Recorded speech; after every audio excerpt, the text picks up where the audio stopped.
Assalamu alaykum. Kitap o'qish munbiri avlodlar torbetiga xush keldingiz. Mikrofon oldida Nuriya Rahman. Bugun anglaydiganimiz Yalqın Rozining Loyqal'aning siri nomli maqola obzorlar to'plamiga kirgizilgan asar Nag'ma navo va millat saposi.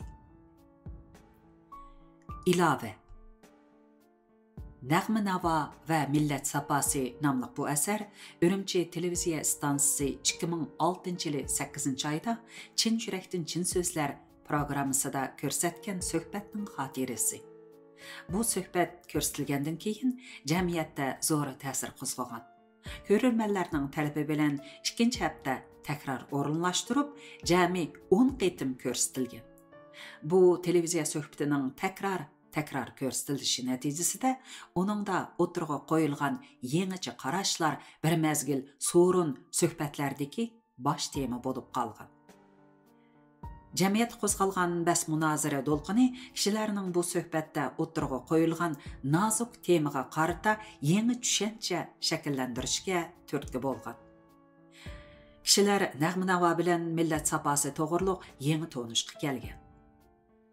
Söhbətnin oxirida aytilgan bir cümlə sözü kishilarning og'ziga go'yo maqol tamsildek o'zlashib ketgan. Bu televiziya söhbəti ko'rurmanlar orasida qo'zg'agan ijtimoiy unimining yuqoriligi sababidan shu yili mamlakatlik 9-navbatlik Uyg'ur tilidagi nodir radio televiziya asarlarini baholash faoliyatida 1-darajalik mukofotga Şinjan Uyghur Abdunum rayonu bo'yicha 2007-yillik nodir radio televiziya asarlarini baholash faoliyatida 1-darajalik mukofotga erishgan. Bu televiziya suhbatini televiziya stansiyasining boshlig'i Dilshod Hamid G'appar planlagan. Filmni Tahrinsa Abdul A'la ishlagan. Riyosatchilikni Ilnur Ibrohim qilgan. Bu televiziya suhbatida bizning milliy psixikamizdagi Nag'ma navoga ziyoda berilishdek normalsizlik ilmiy nuqtadan chiqib turib tanqidiy mulohiz qilingan. Bu suhbat xotirasi nutq san'ati nuqtasidanmi kishiga alohida huzur berdi. Qumul adabiyoti tahrir bo'limi. Ilnur Ibrohim. Assalomu alaykum. Bugungi suhbatimizga qadam tashrif qilgan aziz mehmonlar, programmamizning aziz ko'rurmanlari, Chin yurakdan chin so'zlar programmamizni ko'rishinglarni qarshi olamiz. Hammamizga ma'lum, ana diyorimiz uzoqdan beri naqshi usul makoni deb atilib kelayotgan. Xalqimizmi Nag'ma navo naqshi usulga erisligi bilan ta'riflanib kelyotdi. Mushu kunlarda ko'plagan kishilarimizda xalqimiz Nag'ma navo naqshi usulga erismanligi bilan dunyoga to'nilyotdi degan qarashmi amonlashmoqda. Biz bu munosabat bilan bugun maxsus Nag'ma navo va millat saposi degan temada to'xtalmoqchimiz.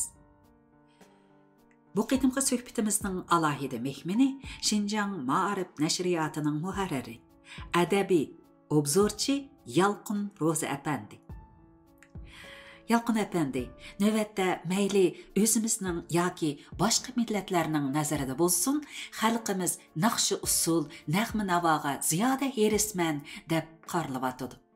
Millatimiz dunyoga naqshi usulga mohirligi va erismanligi bilan to'nilyotdi deb tushunilyotdi. Sizningcha bu xil faxrlanish hissiyotida bir taraflimilik bormi qandaq? Yalqın Rozi. San'at bir millatga nisbatan emas, butkul insoniyat jamiyatiga nisbatan aytgandimi muayyanlashtirishga tegishli bir turlik madaniyat omili. Bir millat emas, butkul insoniyat o'zining hayotida boylikqa, baxtga, bilimga, huquqqa, sog'lomlikqa, erkinlikka, shundoqla san'atga intiladi. Bu insoniyatning umumiy intiladigan nishonlarining biri. İnsoniyatning intiladigan nishonlarining ichida san'at bir tarkibiy qism sifatida mangulik kategoriya. Mayli insoniyatning intiladigan nishonlarining ichida bo'lsin yoki insoniyatning ijtimoiy hayotini tashkil qiladigan omillar ichida bo'lsin, san'at cho'ng kichik hamma kishiga huzur ato qiladigan alohida xususiyatga ega ijtimoiy hodisa. San'at bo'libmi biz bugungi suhbatimizda nazarda tutayotgan naqshi usul va musiqa san'ati bir millatning dunyo qarashi, talpinishi va o'zini ifodalashining bir xil shakli. U o'xshashmagan millatlarning san'at psixikasi, san'at tushunchasi va badiiy tafakkurining kuchlik yoki ojizligiga asosan borliq keladigan madaniyat hodisasi. Shunga o'xshashmagan millatlarning san'atida o'xshashmagan saviya farqi bo'ladi. Uyg'urlar musiqa san'ati va usul san'atida dunyoviy xoslikqa ega xalq sifatida e'tirof qilinadi. Mushu ma'nodan aytganda biz san'at, ya'ni nag'ma-navo xalqimizni dunyoga to'ntivatidi yoki xalqaro sahnalarda bizni olqishlarga ega qilyotidi deb faxrlansak bo'ladi. Faxrlanishning o'zi yo'lliq. Ammo bu xil faxrlanishning kaynida san'atni, nag'ma-navoni, naqshi usulni xurofiylarcha ulug'lash ahvoli bak kuchli.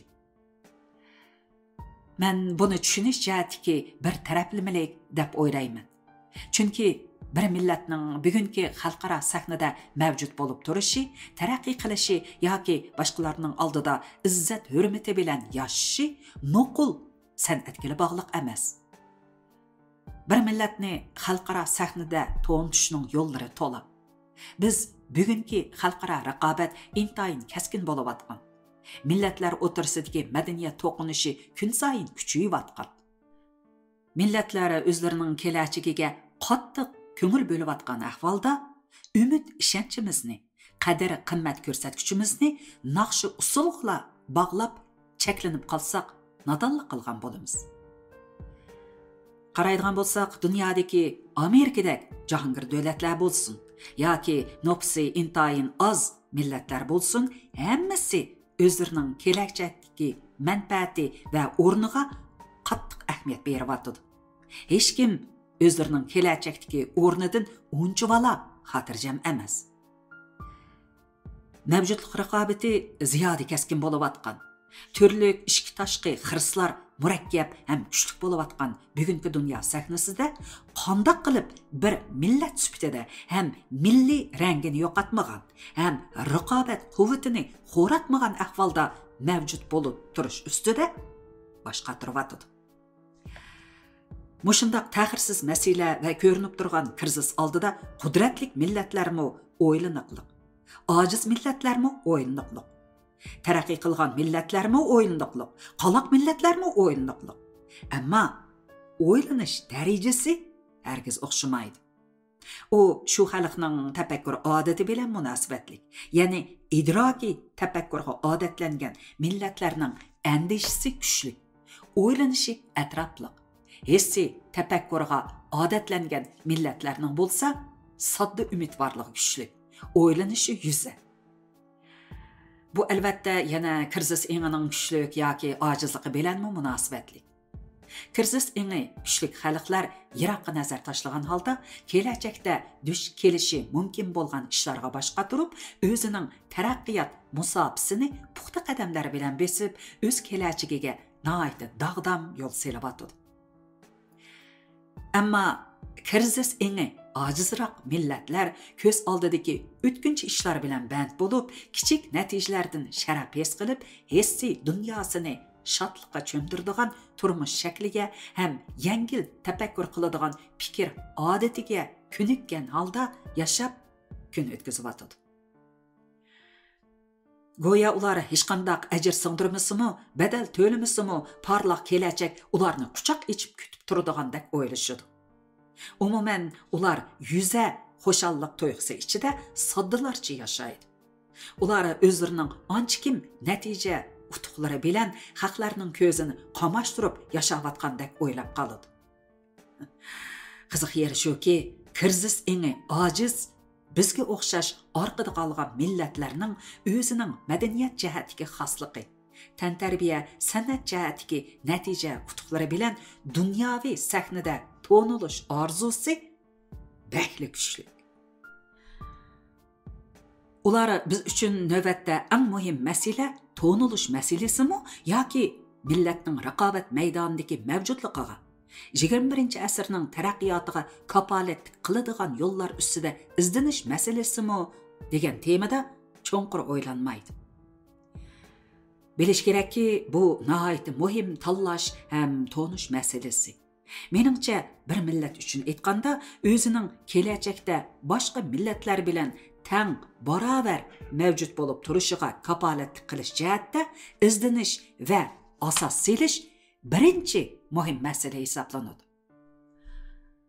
To'nilish masalasi muhimlik jihatdan uningdan xeyli keyin turadi. Ilnur Ibrohim. Haqiqatanmi biz o'zimizni kishilarga tonishtirgan vaqtimizda biz Uyg'urlar azaldan san'at xumar millat. Oyog'imiz chiqsala usul o'ynay olamiz, tilimiz chiqsala naqsh ayta olamiz deb ta'riflaydi ekanmiz. Demak, biz o'zimizni naqsh usulga mohir, nag'ma-navoga herisman deb tonaydi ekanmiz. Sizningcha mana shundaq psixikalik hodisa bugungi raqobat davrida puterab turishimizda yoki davr ruhining taqozosiga bog'lab o'ylanganda milliy psixikamizdagi passivlikmi yoki aktivlikmi? Buni qanday tushunsak bo'lar? Yalqin Rozi. Biz oldi bilan bugungi davrning xarakterini aniq tanishimiz lozim. İnsaniyet qadam qo'ygan bugungi davrni, ya'ni 21-asrni jamiyatshunoslar, mutaffakkurlar, siyosiyonlar qandoq xarakterlayotdi deganda, dunyo bilim egiligi davriga qadam qo'ydi deyotdi. 21-asrda xalqaro sahnada mavjudlik raqobati intayin kaskin bo'ladi deyotdi. Demak, raqobat davri, bilim egiligi davri degan mushu sifat bugungi davrning xarakteri bo'lib shakllandi. Biz bilim egiligi davrida yoki raqobat davrida qaysi dasmoyimizga tayinib boshqalar bilan raqobatlasha olamiz? Nimaga tayinib boshqalar bilan raqobat sahnasida ro'baro tura olamiz? Oldi bilan mushundoq ta'xirsiz tushunchaga kelishning o'zi dunyoning hozirgi xarakterini yoki davrning taraqqiyotini oldin mo'ljarlab, angliq yashashga hozirlanganlikdan derak beradi. Ammo hozir millatimizning umumiy psixikasidan aytganda bu jihatda texi uyg'unish shakllandi degili bo'lmaydi. Kishilar raqobat davri, bilim egiligi davri degan so'zlarni moda sifatida og'izdan tushirmay aytib yurgan bilan, uni chin ma'nosi bilan tushunadigan ham uningga chin ma'nosi bilan yuzlanadigan kishilar to'liq az. Bugungi davrning xarakterini bilim egiligi, raqobat davri deb muayyanlashtirgandan keyin, endi biz bu davrning xirisiga san'atga herisman bo'lish, nag'ma navoga ziyoda ko'ngil bo'lishdak xarakterimiz bilan qandoq taqobil turamiz degan masala kelib chiqadi. Bugungi davr nag'ma navoda musobaqalashadigan, kim ardim taldim demay uzoq naqsh ayta oladi, kim restoranda chong chiqarib o'ynay oladi, kim 7 yoshdan 70 yoshgacha bazmi mashrab qurib usulga tusha oladi deydigan davr emas. Kim o'zining milliy mavjudligiga aql parosati orqali, fan texnikasi orqali, ilm ma'rifati orqali, ijroqni ko'ra oladigan o'tkir tafakkuri orqali asos turg'iza oladi degan davr. Şuna biz oldi bilan bolalarimizni tarbiyalashda bo'lsin, ma'arifni ching tutishda bo'lsin yoki o'zimiz kitob o'qib, bilim o'rganib Qur'onlantirishda bo'lsin, oldi bilan davrning tub xarakterini, ijtimoiy taraqqiyotning tub taqozzosini egilib olgan ahvolda mangadigan yo'limizni bekitishimiz kerak. Davri yuqorqilarni taqozo qilayotgan bugungi kunda bizning mangadigan yo'limiz hargizmi nag'ma navoga, naqsh usulga ziyoda herisman bo'ladigan yo'l bo'lmasligi lozim. Bu narsalarni hamma narsadan cho'ng bilib, Dunyoga bizni nag'mi navolarimiz to'ntivatidi, yashsun nag'mi navo deb bexudlarcha jo'ylib yashashning hojati yo'q. Biz boshda aytgandek, san'atni kishilik turmushining mazmunini beyitadigan bir soha. İnsaniyat o'xshash o'rtaq intiladigan nishonlarning faqat biri deb tonishimiz kerak. Ammo Uyg'ur demak, san'at demak davatsak, dal bugungi bu raqobatni asos qilgan, bilim egiligini belgi qilgan davr bilan hamoqatlarcha qarshilashgan bo'lamiz. Ilnur İbrahim. Hozir nurg'un kishilarimizning tushanchisida bizni faqat bizning san'atimiz, naqsha musiqiyalarimiz xalqaroga, mamlakat ichi va sirtiga to'ntalaydi degan qarash sal ig'ir ekan. Sizningcha mushunda qarashning shakllanishida biror sabab bormi yo'q? Azaldan buyon bizda mushundaq to'nish bormidi yoki bundaq qarash keyingi mezgillarda shakllanib qolganmi? Yalqin Rozi. Xalqimizning san'atni ziyoda ulug'lash, naqsh usulga, nag'ma, navoga ziyoda ahamiyat berish an'anasi azaldan bormidi, yo'qmidi degan bu masalaga kelganda, azaldan shundoq edi degili bo'lmaydi. 20-asrning 80-yillarida Uyg'urlar haqida yozilgan kitob, maqolalarda tadqiqotchilar qaysi ta'riflash so'zlarini ko'proq ishlatdi deganda, Uyg'urlar botur, emgakchan, aql farosatlik millat degan ta'rifni ko'proq ishlatdi. Hozir naqsh usulga mohir millat degan ta'rifni ko'p ta'kidlaydi. Shunga hozir umumyuzlik holda Xinjiangni naqsh usul makoni deb xarakterlaydigan bo'ldi. Bu qalpoqni kiyib qolganimizga 20 yillarcha bo'ldi.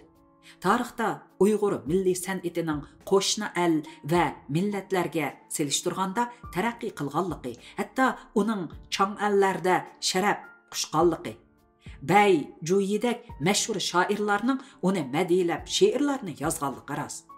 Mushuninga qarabla Uyg'urlar azaldan naqsh usulga ahamiyat bergan, naqsh usul an'anasi eng quyuq millat degan bo'lmaydi. Мәсәлән, biz aslimizni 2000 yillar ilgariga olib boqaylik.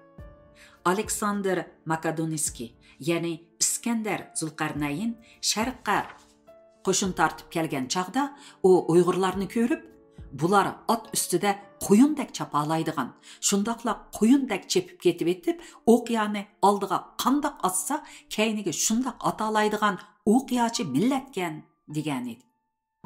O'qiyachi millat degan gap harbiy mahoratga mohir millatgan, qahramonlarcha jasoratga ega millatgan degan gap. Undan keyin Chingizxon istilasi davrida Uyg'urlarning hisobotchilaridan tortib xattotlari, yeziqshunoslari, olimlari, harbiylari va siyosiyonlari sharqda Yuan sulosining poytaxti Xonbaliqdan, ya'ni hozirgi Beijingdan tortib, g'arbda Iran, Iroq shaharlarigacha, hatto Oltin O'rda xonliqlarigacha hamma yerda Yuan sulolasining yoki Chingizxonning avlodlari qurgan xonliqlar uchun ma'rifat ustozi sifatida ishlagan. U vaqtda Uyg'urlar ma'rifatchi millat deb to'nilgan. Şoňa bizde azaldan naqsh usulni çoň biladigan bu xil an'ana bolganmı deganda, undaq emas. Bizning naqsh usullarimiz azal bar bolgan bilan bugünkidek hammaning ustiga chiqib olgan ahvol bolmagan. Mahmud Qashqari özünün Türk tillar divani degan kitobida özünü qandaq ulug'lagan deganda, men mushu xalqning so'zga eng mohirlaridan, özünün fikrini eng ro'shan darajada ifodalab bera oladiganlaridan, eng zeraklaridan, jang ishlariga eng ustunlaridan, nayzivozlaridan deb ta'riflagan.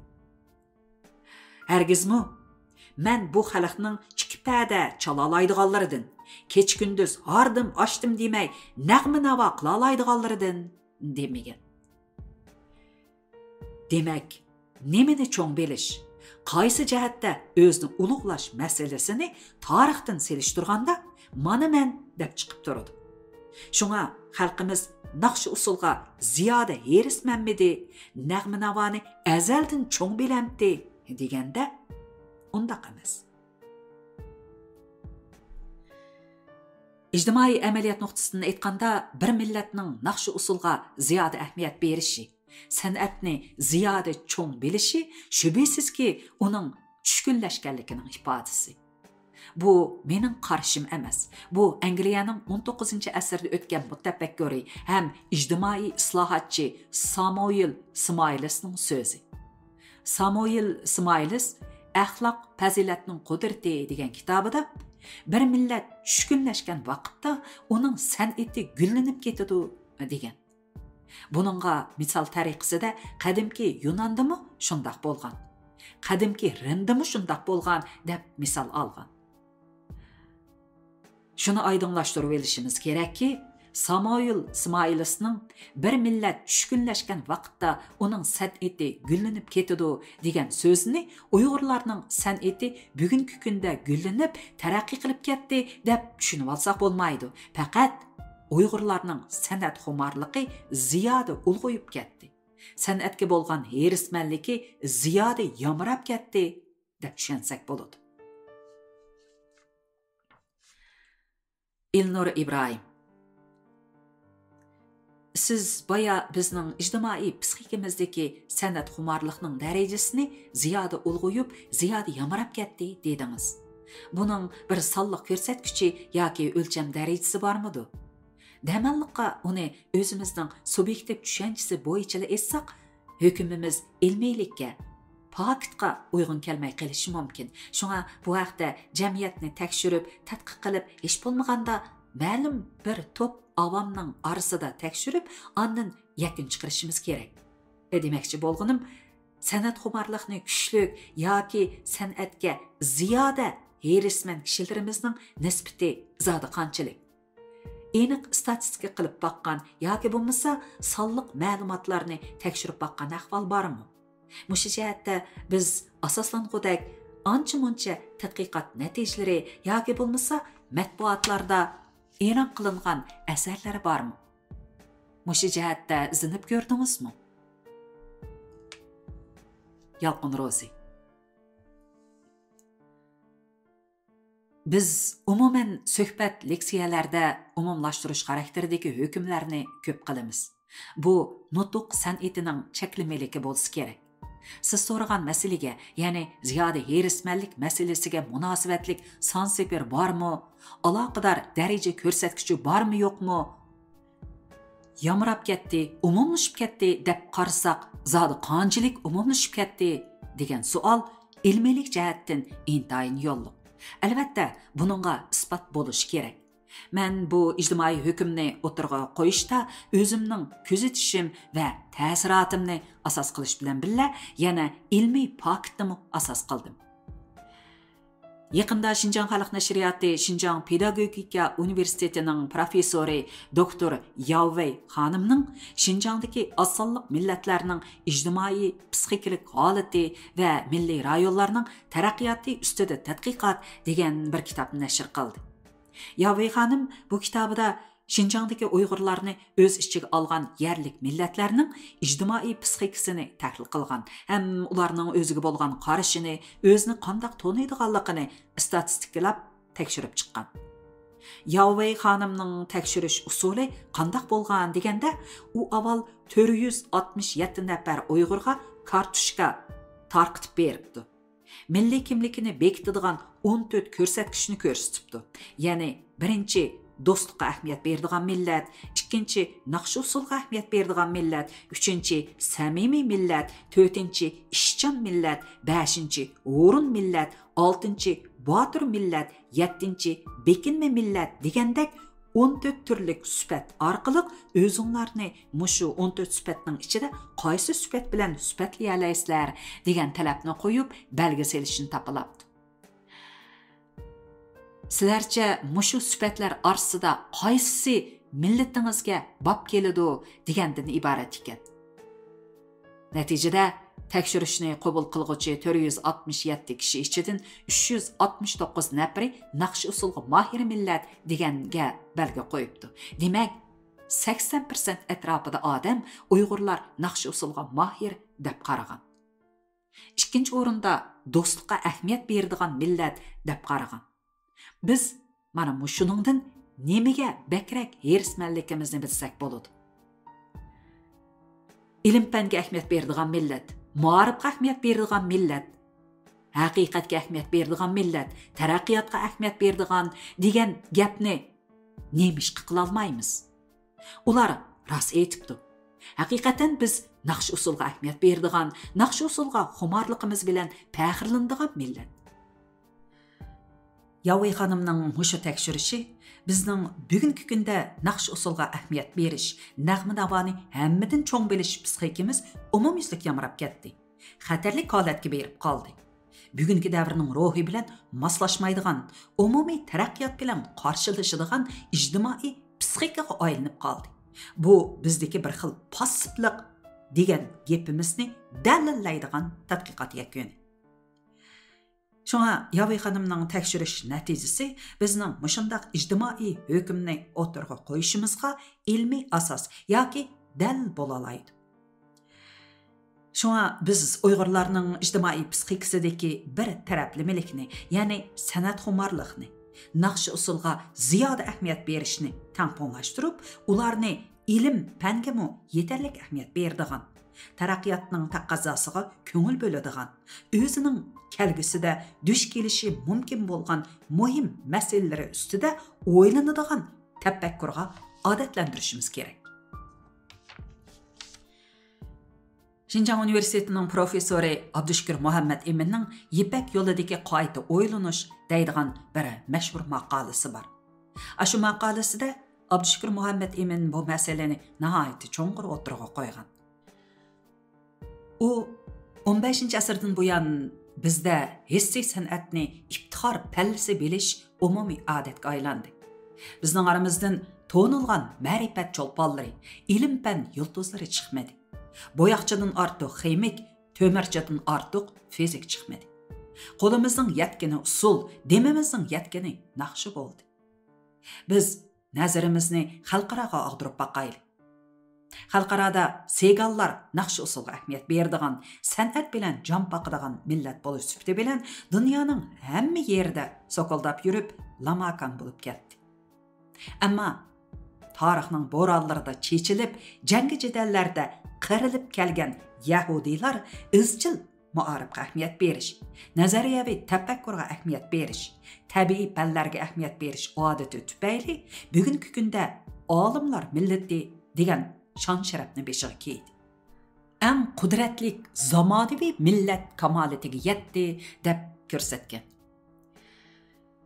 Buni Abdushukur Muhammad Eminning mutafakkurona bayoni demay tura olmaymiz.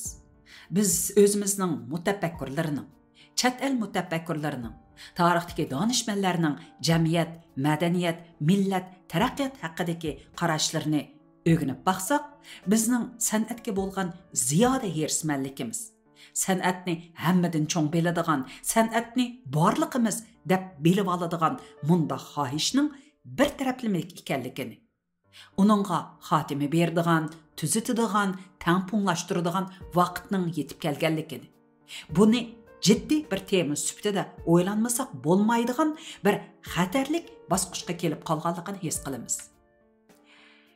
Shunga biz bu masalada mutafakkurlarimizning, donishmandlarimizning so'ziga ahamiyat berishimiz kerak.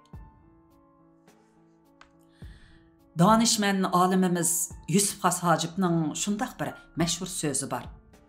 Yusuf Xos Hojib buningdan 1000 yillar ilgari o'zining Qutatg'u belik degan dastonining 265-beytida odamlarning eng esili ikki, biri bag, biri dona. Mana bular insoniyatning boshlamchilaridir degan. Bu yerda Yusuf Xos Hojibning bag degani Ömer Şanyudak baglarni emas, biri jamiyatning yetakchilari va dohiylarini, dona degani donishmand mutafakkirlarni ko'rsatadi. Bir jamiyatning, bir millatning yoki insoniyatning eng esil kishilari, boshlamchi kishilari mushular degan. Tarixni qaraydigan bo'lsak, Iroqni ko'radigan yetakchi dohiylar ham donishmand mutafakkirlar kishilarga nag'ma navoga, naqshi usulga ziyoda hirismand bo'lish, uni turmushdagi eng oliy nishon deb bilish, eng oliy xo'shallik deb bilish, mushuning uchunla yashash, mushuningdilla xo'shallik tepish kerak degan gapni hargiz o'rgatmagan. Bugungi kunda biz xato holda mana shu narsalarni ziyoda cho'ng bilyapmiz. Shunga biz bu masalaga kelganda sal sagimizsak, uzoqqa bormagan kelgusida texmi qattiq pushaymon qilamiz. Shundaq aytishga bo'ladiki, bugungi kunda nag'ma navosi qancha yangroq, to'y-to'kini qancha dabdabalik millatning kelgusida yig'i zorisi shuncha qattiq, g'am qayg'usi shuncha ko'p bo'ladi. Elnur Ibrohim. Hozir yosh o'smirlarimizga qarasak, yosh o'smirlarda san'at cho'lponlariga qarog'ularcha mastani bo'lish xohishi bir qadar kuchli. Meningcha, yosh o'smirlardagi mana mushundaq san'at cho'lponlariga qarog'ularcha mastani bo'lish xohishi, san'atga ziyoda herismon bo'lish psixikasi ularning to'g'ri qimmat qarashi yetildirishiga yoki sog'lom dunyo qarashi shakllantirishiga passiv ta'sir ko'rsatamdi qandaq? Yalqin Ro'zi. Bir millatga nisbatan, bir davlatga nisbatan avlodlarni qo'ldan berib qo'yish, kelajakni qo'ldan berib qo'yishdan derak beradi. Bu jamiyatshunoslar, ma'rifshunoslar tarafidan umumlashgan bir hukm. Undaq bo'lganda avlodlarga ega bo'lishning usuli nima? Biz hozir bolalarimizning qo'rsqini to'yg'izib qo'ysaqla, kiyimini bütün qilib qo'ysaqla, avlodlarga ega bo'lgan bo'lamdiq. Bilishimiz kerakki, bola beqish tipidagi ota-onalar bilan bola tarbiyalash tipidagi ota-onalarning sifat saposi tubdan farqlandi. Balalarning kimlarga mastani bo'layotganligi, kimlarga havas qilayotganligi, kimlarga hurmat bildirayotganligi, nimani yaxshi ko'rib, nimani o'sh ko'rayotganligi bilan hisoblashmaslik shubhisizki ota-ona bo'lish layoqatini hozirlamagan kishilarning odati. Biz ota-ona bo'lish, millatga, jamiyatga, kelajakka mas'ul bo'lish tuyg'umiz bilan bolalarimizning qo'rsqini chingdab, kiyimini bütün qilish bilanla cheklanib qolsak bo'lmaydi. Oldi bilan uning mingisini chingdashga bakrak ahamiyat berishimiz kerak. Bolalarga qaysi havaslar, qaysi qiziqishlarga badal to'lashni, qaysi g'oya, qaysi nishonlar uchun kurash qilishni, nimalarni muhim bilish, nimalarga sal qarashni, o'tkinchi narsalarning nima ekanligini, mangulik narsalarning nima ekanligini bildirish intayin muhim. Mushkullarda hammamizning uyida dövi plastinka bor. Bular naqshi usul, nag'ma navoning plastinkalar. Ammo hammamizning uyida birdan kitob ishkobining bo'lishi notayin. Dövi nag'ma navo, naqshi usul plastinkalari hammamizning uyida bo'ldi-yu, nima uchun hammamizning uyida kitob unchalik umumlashmaydi? Bu bilim egiligi davrida kitob umumlashmay, naqshi usul nag'ma navo plastinkasining hamma uyida dövi umumlashib ketishi, yo'lda to'kma qilib setilishi, hamma yerda shu xil sada, shu xil cho'qan, shu xil bazma mashrabning qaynishi nimadan derak berdi? Aniqki bu bolalarning o'sib yetilish muhitining buzilganligidan derak berdi.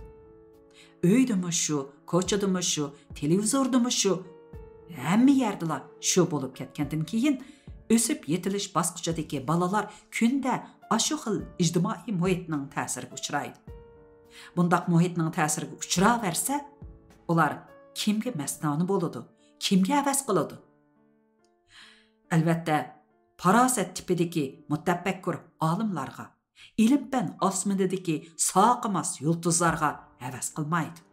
Balki mahorat tipidagi naqshi usulchilarga, aktyor etotchilarga mastona bo'ladi. Elnur İbrahim. Yuqorida Yalqın Rozi әпәндім xalqimizning bugungi kunda san'at xumar, naqsh usulga mahir xalq deb ta'riflanishiga nisbatan o'zining qarashlarini nihoyat jonliq, bemalol bayon qilib o'tdi. Meningcha, bugungi programmamizga qadam tashrif qilgan mehmonlarning o'z oldiga qarashlari, tushanchalari bo'lishi mumkin. Ko'pchilikning o'xshashmagan qarashlari, fikrlari bo'lsa, anglab baqsaq, qani qaysi mehmonimiz o'zining ko'ngil so'zini bayon qilib beqishni xohlaydi ekan? Birinchi mehmon. Men Xinjiang Pedagogika Universiteti millatshunoslik kasbining aspiranti. Bugungi bu suhbatda o'tirg'a qo'yilgan qarashlar ham ideyalar nihoyat yangicha ham o'zgacha bo'lg'achqa, bugungi bu suhbat menga boshqachalar yangi to'yildi. Suhbat jarayonida muhokama qilinayotgan masala millatimizning har bir a'zosining dunyo qarashi bilan turmush pozitsiyasiga chetiladigan bo'lg'achqa, bu temani texmi cho'nqur muhokama qilish hammamizning o'ylanishga tegishli muhim masalasi ham burchi deb qarayman. Suhbat jarayonida ilgari ma'lum bir etotda o'tirg'a qo'yilgan mundaq bir masala esimga kelib qoldi. Uningda xalq hammadan ulug', xalqimiz san'atni hammadan yaxshi ko'rdi. San'atni hammadan bak so'yidi. Xalqimizning tanlashini cho'qim qadrlashimizga arziydi. Shunga xalq yaxshi ko'rgan masalada boshqacha qarashli bo'lsak bo'lmaydi deyilgan. Yalqın әпәндім, bu masalaga qanday qaraydi ekan? Mening bakmi bilgim kelyapti. Yalqın Rozi. Bu xil qarash meningcha ko'pincha kishilarda bor. Ammo bu qarashning o'zida ilmiylik bormi yo'q deganda meningcha ilmiylik yo'q. Xalqning ulug'ligiga qil sig'maydi. Xalqning ulug'ligi mangulik masala. Ammo xalqning ulug'ligi uning tanlagan yo'lining ulug'ligiga teng emas. Xalq ba'zida yo'lni xato tanlaydi, ba'zida to'g'ri tanlaydi. 20-asrdagi danliq olim Einsteinning avam ideya jihatdan umuman qachon keladi degan bir mashhur so'zi bor. Uning avam ideya jihatda umuman qachon keladi degani ilmiy bilish, farq etish va tafakkur jihatda gal keladi degani. Shunga xalq bundaq aqliy masalalarda o'lcham bo'lmaydi. Agar bizning xalqimiz bugungi kunda nag'ma-navo, naqshi usulni yaxshi ko'rganligi, shuningga herisman bo'lganligi uchun mushu yo'lni to'g'ri deydigan bo'lsak, bu davrning umumiy ruhi bilan mos kelmaydigan, tarixdagi umumiy an'anamiz bilan mos kelmaydigan bir masala bo'ladi. Mo'lchalashga bo'ladiki, buningdan keyingi insoniyatning taraqqiyoti rahimsiz raqobatni davr qilgan bo'ladi.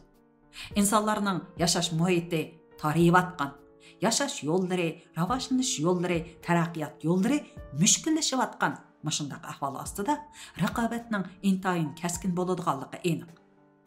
Mana mushundaq raqobatda qaysi xalqning yetakchilari yoki donishmand mutafakkurlari eng aqlli bo'lsa, eng to'g'ri yo'lni tanlasa, shu xalq yaxshi kunga erishadi. Agar o'zining yetakchilari, mutafakkurlari xalqni insoniyatning umumiy taraqqiyotiga foydasiz bo'lgan, millatining taraqqiyotiga zid bo'lgan yo'llarga boshlab qo'ysa yoki ilhomlantirib qo'ysa, bu xalq kelgusida pushaymonlik oqibatga qoladi. Ikkinchi mehmon. Bugungi suhbatda bo'lingan so'zlar nihoyat yangi bo'ldi. Biz gohida bir xil sabablar bilan bundaq suhbat so'rovlariga qatnashib qolamiz. So'zlangan temalar asosiy jihatdan bir-biriga o'xshab ketadigan ahvol ko'p. Bugungi bu tema o'zgacha bo'ldi. Nihoyat yangi bo'ldi. Men Yalqın Rozining so'zlarini olgandan keyin ba'zi ishlar esimga kelib qoldi. Bo'libmi 20 asrning boshlarida o'tgan olim Abduqodir Domollamning Aqaid Zururiya degan kitobida bir elning, bir xalqning izzat hurmati, kuch-quvvati nimadan hosil bo'ladi deb savol qo'yilib, javob tariqasida bir elning izzat hurmati, kuch-quvvati ilm, ma'rifat va ittifoqlikdan hosil bo'ladi deyilgan ekan. Aniqki, u olim san'atidan demagan. Demisimi, biz tarixdan misolga oladigan bo'lsak, bizning ajdodlarimiz burundan tortibla san'at xumar millat yoki usul millati, she'r millati deb atalib kelgan emas. Ajdodlarimiz haqiqatan o'z vaqtida bizga ulgu bo'lg'idek yashagan ekan. Alayli bu qitim men Beijingga bordim. Shu yerda ba'zi tarixiy materiallarni, nurg'un narsalarni ko'rdim. Ba'zi muzeylarga kirdim. Millatlar nashriyotidagi bolalar meni akirdi. U yerda nurg'un materiallarni ko'rdim. Ba'zi bir materiallarni ko'rib, men haqiqatan ajdodlarimizning qandoq o'tganligini tushundim. Masalan, alayli Beijing shahridagi shuncha nurg'un ravaqlar deymiz. Beijing shahri deymiz, Yixoyan deymiz. Umumiy gavdasini loyilab chiqqani axtardin. Uningdan keyin astronomiya jihatda 7 turli osmon jismlarini tekshiradigan cho'ng mexaniklik asbobni yasab chiqqani Jamoliddin. Shu chaqda Yuan sulolasi bo'libmi Qublayxon Ediqutdin ajoyib nurg'un olimlarni yetkigan. Ular doktorlar, tilmashlar, arxitektlar, tibobat olimlari, sonxun, harbiy olimlarni o'z ichiga olgan. Hatto ularga Gulyangxu degan yerga ayrim bir yurt bino qilib bergan. Endi hozirimizga qaraydigan bo'lsak, ko'pincha kunlarimiz o'yin tomosha bilan ketyotdi. Naqshi bilan, usul bilan, yumor bilan o'tyotdi. Ba'zi so'rinlardagi ishlar ajoyib. Sirtidan qaraydigan bo'lsak, odamning kulgisi keladi. Lekin ishki jihatdan aytganda, echinadigan ishlar bor. O'zimizni bir baldoq ko'tirish uchun nima qilish kerak? Biz ilmiy tafakkur bilan, o'tkir fanlar bilan shug'ullanishimiz kerak. Uyda azroqla naqshi g'ingishib qo'ygan kichikkina bolalarimizni udulla nag'ma-navo yo'liga selib, 4-5 yoshlik bolalarning birini dapqa, birini usulga beryapmiz. Bunda qilmay, boshqacha o'ylab boqaylik. Har xil kasblar qurilyapti. Texnika, til, fanni kasblar qurilyapti. Ashularga bolalarni opirib berish, ang bo'lmaganda olimlarning kitobini o'qib berish, ularning ta'limotlaridan, ilmiy nazariyalaridan ularni davomli bahramon qilish, bolalarga ezib ichirish, bir qitimda bilmasa 2, 3, 4 qitimda bildirish kerak. Davomli ashunda qilsak, ularmi uni o'rganadi. Elnur Ibrohim. Vaqt o'shib kelyapti. Yalqin apandim, sizdan so'rab baqsam, navoda bugungi suhbatimizning mazmunini bir ig'iz so'zga yig'inchoqlashga to'g'ri kelsa, nima deyish kerak? Yalqin Rozi. Bugungi suhbatdan san'atni, naqshi usulni, nag'ma navoni inkor qilayli, cho'rib tashlayli degan ma'no chiqmaydi. Hujayralarimizdagi, xarakterimizdagi, madaniyat psixikamizdagi chakdan oshgan san'at xumorliqni, san'atga ziyoda herismanlikni, san'atga bo'lgan bir taraflama omroqlikni sal besib olayli. Zamonga moslashayli, davrning xarakterini tushunayli, taraqqiyotning taqqazosini his qilayli. Milliy mavjudligimizga kapolat qilg'ili bo'ladigan jiddiy masalalarga yetarli ko'ngil bo'layli degan ma'no chiqadi. Bugungi suhbatning mazmunini agar bir jumla so'zga yig'inchoqlashga to'g'ri kelsa, san'at bizning boyligimiz, ammo borligimiz emas. Elnur Ibrohim. Meningcha, yuqorida Yalqin apandi aytib o'tgandek, san'at bizning milliy madaniyatimizning bir tarkibiy qismi. U bizning boyligimiz, lekin bizning borligimiz emas. Biz iqtisod ushqandek taraqqiy qilayotgan, bilim uzluksiz yengillanayotgan, davrning taraqqiyot qadami mislisiz tez bo'layotgan bugungi davrda yosh o'smirlarimizni amal bor to'g'ri qimmat qarshi turg'izishga, bilimini mukammallashtirishga yetaklasak, to'limi yaxshi bo'ladi deb o'ylaymiz. Chunki xiris va raqobatga to'lgan bugungi kunda sog'lom milliy psixika, to'g'ri dunyo qarashi turg'izsak, bilimimizni mukammallashtirsakla o'zimizning mavjudligini saqlab qola olamiz. Programmamiz shuning bilan oxirlashdi. Kelar sondagi programmamizda ko'rishaylik. Xayr. Mikrofon oldida Nuriya Rahmat. Kirishtirgan muzikani Dilfiroz G'ani ishlagan. 2023 yili yanvar unga elindi.